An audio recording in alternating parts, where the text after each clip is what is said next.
À peine réveillé que je pense déjà à vous. Moi, je ne suis qu'un homme comme les autres. Mais mon vœu le plus cher à l'instant présent, c'est que vous compreniez mon message. C'est ça le plus important. Mon message de vérité. Cette vérité dont l'humanité a tellement besoin.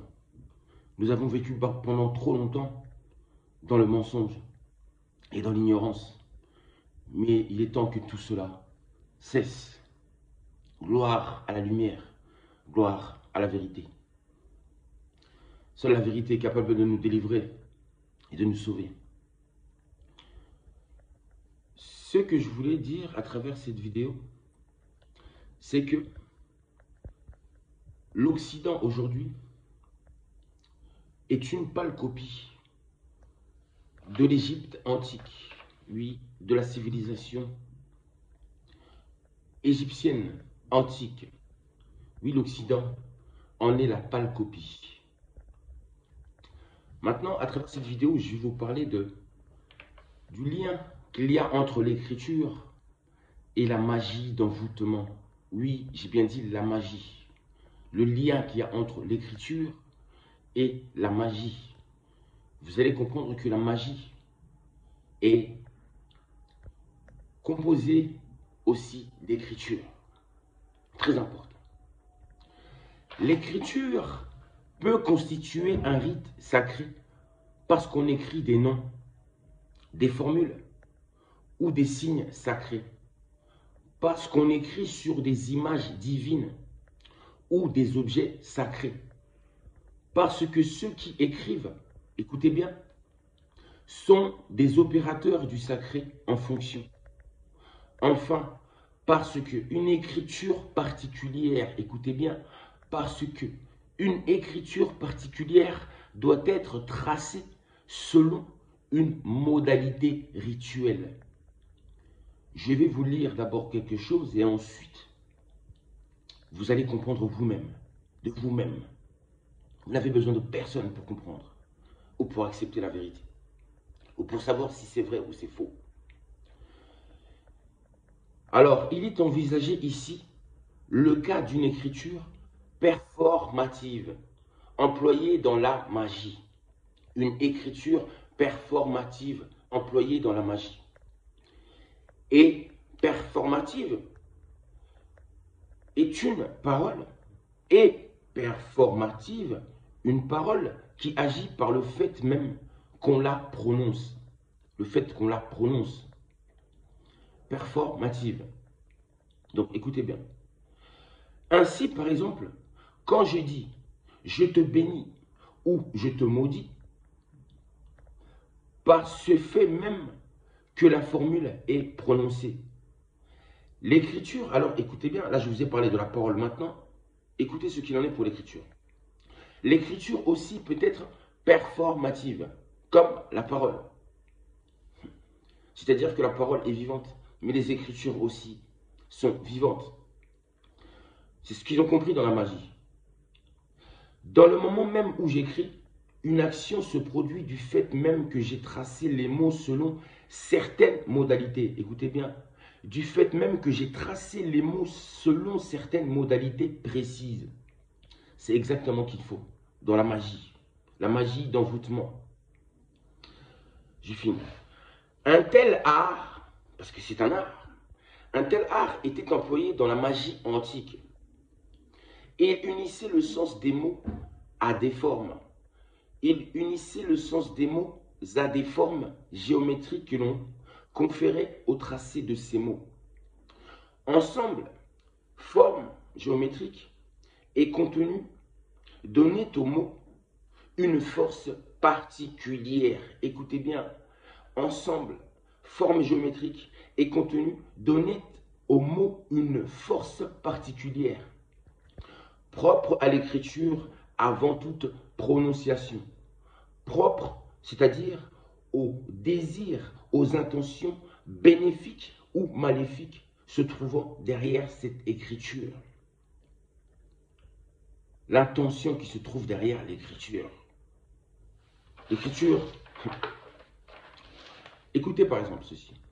Le Testament de Salomon, une œuvre de magie judaïsante, du judaïsme, de la première époque impériale, décrit le pouvoir des démons et les moyens de les exorciser et de les contrôler. L'écriture jouait un rôle privilégié dans la magie, car dans le système des croyances égyptiennes, le signifiant était lié au signifié. Le mot à l'être, à la personne ou à la chose qu'il signifie. Ainsi, écrire le nom d'une chose ou d'un être et, à l'inverse, détruire le nom d'un être abhorré ou sa représentation équivalait à détruire l'être ou la chose elle-même. Vous imaginez à travers les écrits. À quoi il ajoute? Le pouvoir de la représentation ou de l'écrit découle de la fonction performative du signe.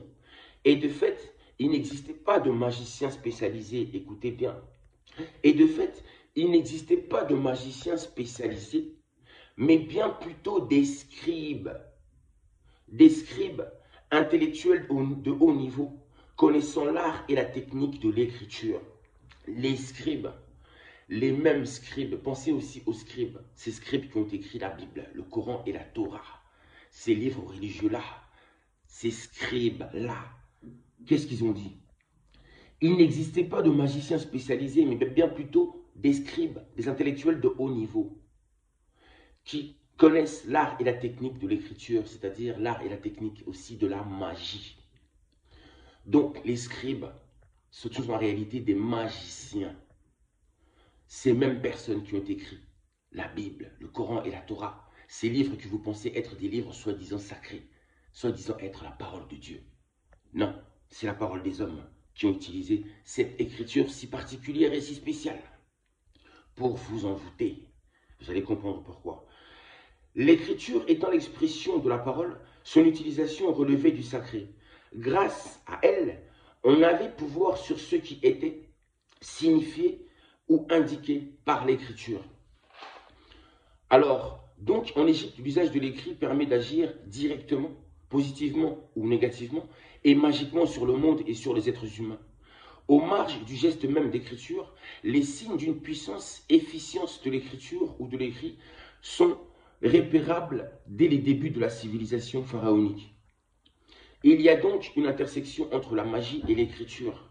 Sachez que des mots tracés, aussi bien que sans doute récités, ont pu intervenir dans un rituel d'envoûtement politique ou religieux. La plupart des discours écrits par vos politiciens, ceux qui vous disent là, ce sont en réalité de la magie. Magie d'envoûtement, raison pour laquelle vous êtes envoûté et vous allez voter. Donc il existe une manière d'écrire, une manière particulière d'utiliser les mots pour envoûter politiquement ou spirituellement, religieusement la population. Vous vous rendez compte de ça? Ensuite, j'ai lu la définition de l'envoûtement. Qu'est-ce qu'il est écrit? Action d'envoûter. Son résultat, formule d'envoûtement.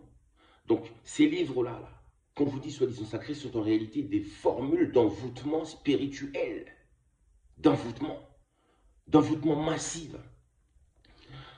La définition abstraite, c'est fascination, séduction. Vous comprenez pourquoi le monde, l'humanité est fascinée et séduite par ses écrits, par ses religions. Charme, et il est écrit encore, charme, enchantement, ensorcellement, maléfice, sort, sortilège.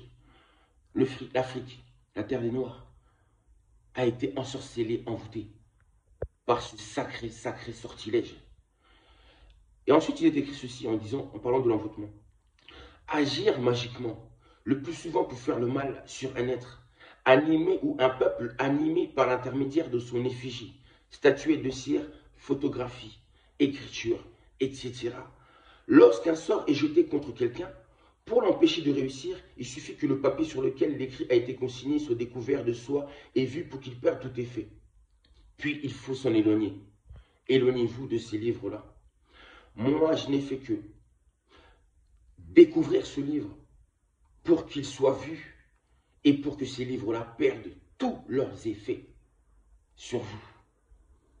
Il suffit que le papier sur lequel l'écrit a été consigné soit ouvert. J'ai ouvert ce livre, je vous en ai donné l'explication. Je vous dis à très bientôt.